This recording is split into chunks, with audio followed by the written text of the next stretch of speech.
बता देते हैं। तो हमने लिए है आधा किलो चावल, वो भी हमने साफ करके धो लिया है, ऊपर के रख लिया है। और सामग्री हमने जो जो ली है आपको हम बता दे रहे हैं।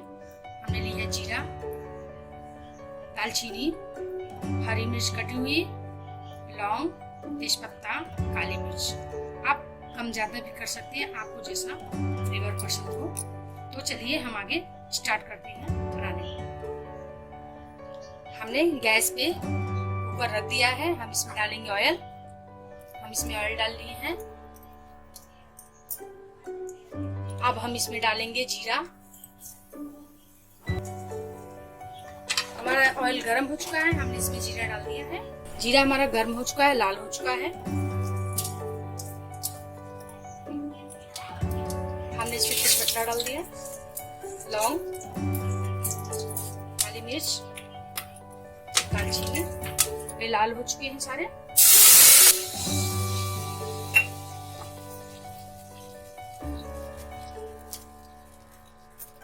अब इसमें हम चावल डालने जा रहे हैं।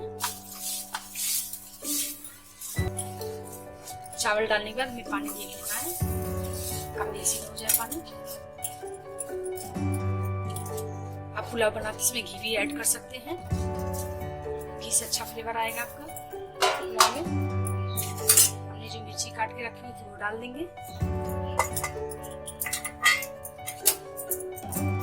अब हम इसे चला करके देख लेते हैं हमारा पानी बराबर है क्या। अभी हमें पानी और डालना है, इसमें पानी कम है। देखिए हमने इतना पानी लिया है, इसमें थोड़ा और इसमें पानी डालेंगे।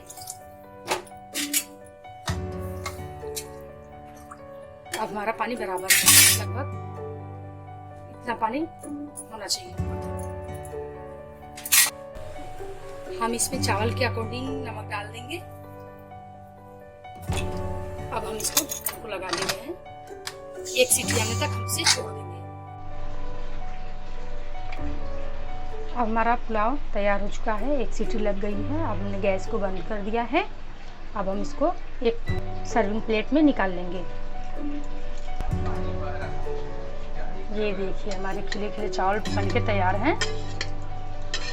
हमने ठंडा होने के बाद इसको खोल लिया है। अब हम इसको अच्छे से मिक्स कर लेंगे, क्योंकि अलग अलग सब हो जाते हैं। ये देखिए अब हम एक प्लेट में इसको निकाल लेते हैं।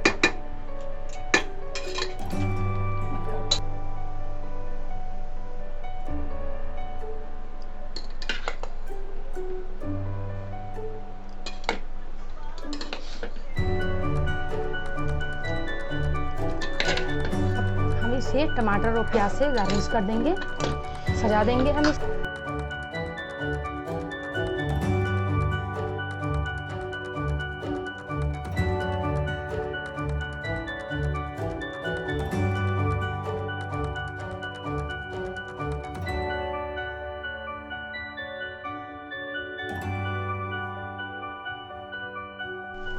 ये देखिए हमारा पुलाव बनके रेडी है। अगर ये वीडियो आपको पसंद आए तो हमारे चैनल को लाइक शेयर सब्सक्राइब कीजिए और बेल आइकन को प्रेस कीजिए।